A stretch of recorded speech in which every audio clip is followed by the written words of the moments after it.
The Yesterday Quest, Chapter 2. The team had been travelling for several days when Toa Kiara finally asked Toa Ord the question that had been on her mind.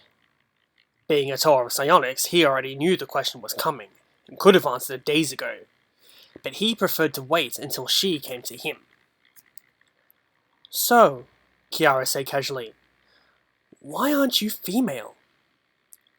Ord had heard this question more than a few times in his long life, and usually didn't bother to answer. But he knew Kiara wouldn't leave the issue alone until her curiosity was satisfied. I know, he replied. "All psionics Matoran, Toa, and Turaga are female, and I'm male." Simple answer is, I'm the reason they're all female.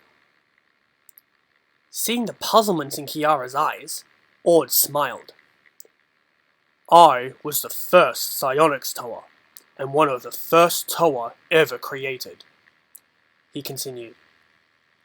"But I was, let's say, a little too aggressive in using my powers.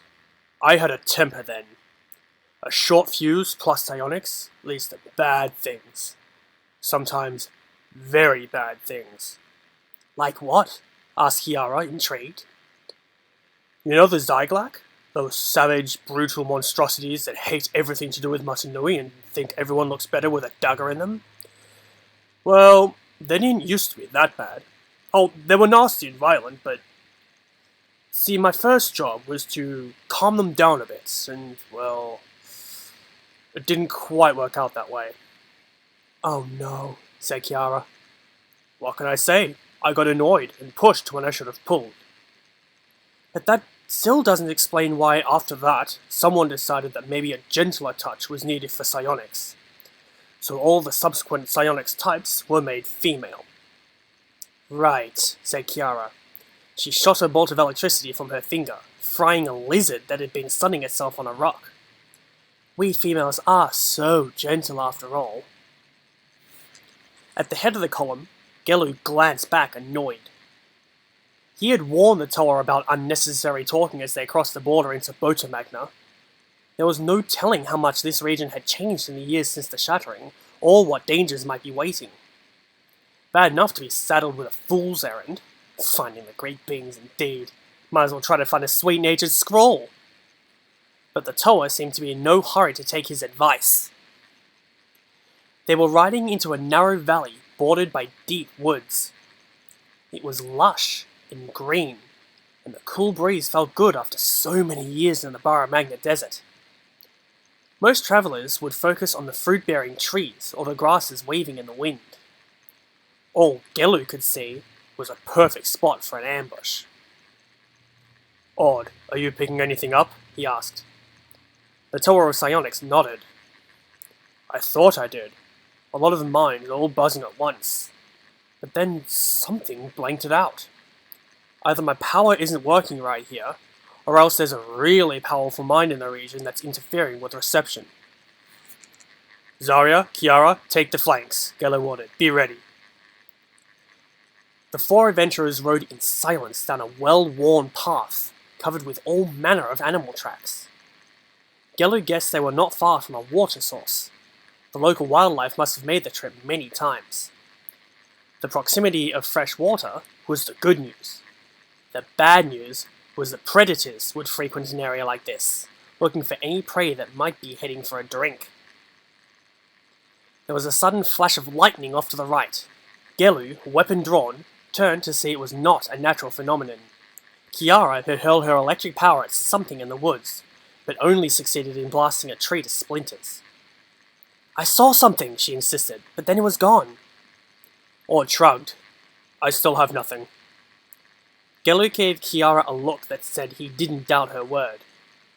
He was getting the familiar feeling of being shadowed. He wished they could get off the path, where they were so exposed, but the woods were too thick for the mounts to make it through. They would have to take their chances. Something exploded behind Ord Sandstalker. The beast reared, almost throwing the Toa, then charged forward. Then there were more explosions all around, and all the mounts panicked. The three Toa struggled to control their galloping animals, and Gelu found he wasn't doing much better. The Sandstalker's flight carried the riders almost to the other end of the valley. Too late, Gelu spotted the net rising up off the ground in front of them. "Watch out!" he shouted. The mounts charged into the net, which gave, but held. Jolted by the sudden stop, the riders fell, getting tangled up with the net and their animals. The net was pulled roughly backwards and closed around them. Gelu looked back to see who was dragging them across the valley floor, and was shocked to see it was a Vorox! "What in Matanui's name are those?" asked Toa Zarya. "They're not much better than beasts," Gelu answered. "We had them in Bara Magna. They live in packs, hunting for fresh meat under the command of the strongest male in the tribe. The scroll treated them like wild animals, and that's not far wrong. But this net doesn't seem like something they would think to use."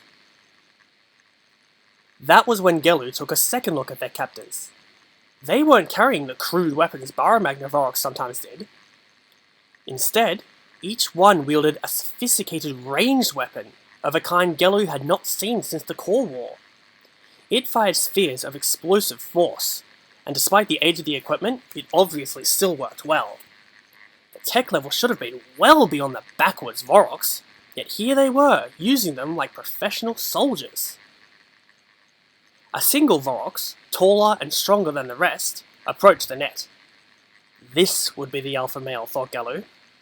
If he decides we're a possible meal, he'll signal, and the rest will fall on us before we can make a move. So let's hope we don't look appetizing. The Vorox leader bent over and sniffed the air. Then he shifted position, and did it a few more times. Finally, he rose, looked at Gelu, and did something remarkable. He spoke, in perfect Agori, saying, "Your kind I know. These others are unfamiliar." You can talk?" asked Gelu. "Naturally," said the Vorox. "How do you think we communicate, grunts and screeches? You are confusing us with our southern brethren." Seeing the question on Gelu's face, the Vorox continued. "Yes, we know all about the Vorox of Bara Magna and their fall from glory. But we are Bota Magna Vorox. When the shattering happened, we found ourselves trapped here, in what turned out to be a paradise. There was plentiful food and water, and we wanted for very little. Thus we never faced the challenges the desert Vorox did, nor did we fail at them so spectacularly. I am Kabrua, by the way, the leader of this society." Kiara had heard enough. She nodded to Zarya. On a whispered count of 3, she used her electrical powers to burn through the net, even as Zarya triggered his control over metal to try to seize the weapons of the Vorox. As soon as the first Vorox felt his weapon being pulled from his hand by the Toa's power, the scorpion-tailed creature opened fire. Both Toa were knocked off their feet by the explosive force. Kiara was knocked unconscious, and Zarya lost a chunk of his shoulder armor.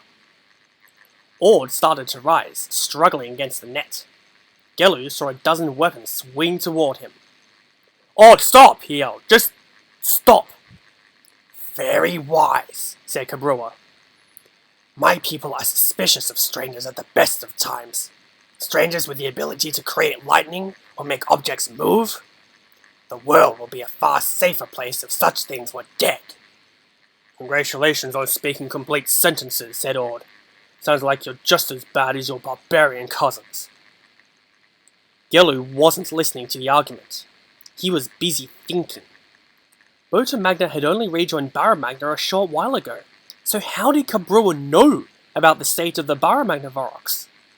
And where had his people gotten those weapons? They were rare even during the war! Information they shouldn't know, plus tech they shouldn't have, added up to one thing. These Vorox might be in contact with a great being, or at least have found one of their lairs. "What do you intend to do with us?" asked Gelu. He was hoping Kabrua planned to keep them alive, so he could get some answers from the Vorox leader. "I know something of how the Vorox were treated in the desert these past years," Kabrua answered. "Hunted, hounded, treated like monsters, all by the so-called intelligent races. Perhaps it might be a good idea for you and your companions to experience some of what they experienced.